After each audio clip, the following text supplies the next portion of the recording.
Hi, it's Titi here from My Sacred Blood, and today we are talking periods.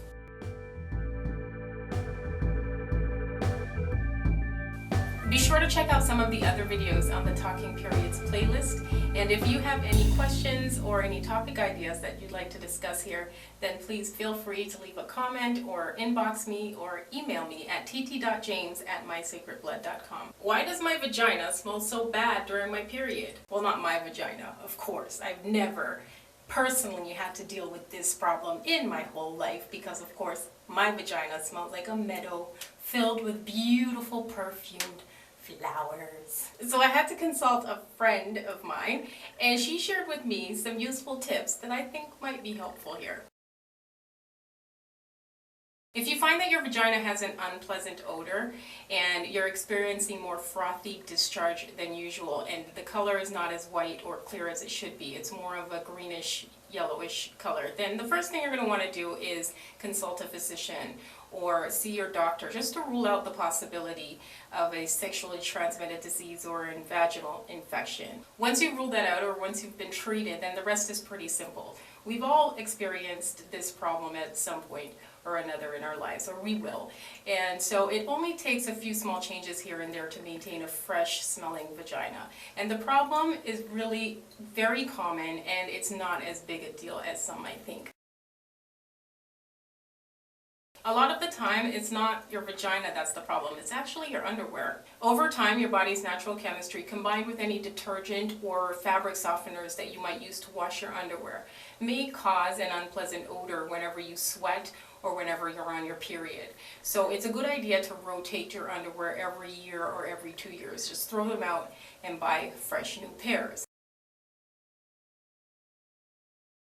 As I've mentioned in previous videos, menstrual blood has no odor. It's the chemicals that are used in the manufacturing of conventional feminine hygiene products combined with your menstrual blood that causes an unpleasant odor. So you might consider switching from conventional to organic 100% cotton disposables or to reusable menstrual products. If you are already using reusables such as cloth pads or sea sponges, then you'll want to take care when you wash these items. Pay special attention to the material inside the pad because that's usually neglected during the wash. What we do is we usually wash the surface of the pad, and if that's clean, we're okay. But what you want to do is rinse before you soak, and then when you soak, try using apple cider vinegar, baking soda, or try using tea tree oil or juniper oil to try to kill some of the bacteria before you wash the pad. If you're using reusable pads or if you're considering changing to cloth pads, then you'll want to have enough to last throughout your period. 12 to 15 is a good number to start with. If, like me, you do rinse and soak every day, then you will have enough to rotate throughout your period. I am not a fan of period sex at all, and I'm definitely not a prude. I did experiment back in my early 20s. Now that I'm older, I just wouldn't do it because I do know about the risks associated with period sex. Synthetic lubricants and spermicides and even your partner's semen combined with your vagina's good bacteria or with your blood can cause not just an unpleasant odor, but it can also cause pelvic inflammatory disease and vaginal infections and even open you up to a risk of sexually transmitted infections. So avoid period sex, avoid that smelly vagina.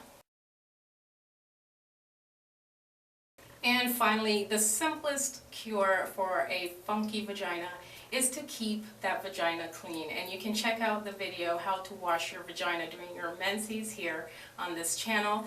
But keeping your vagina clean also includes letting it breathe, letting it air out.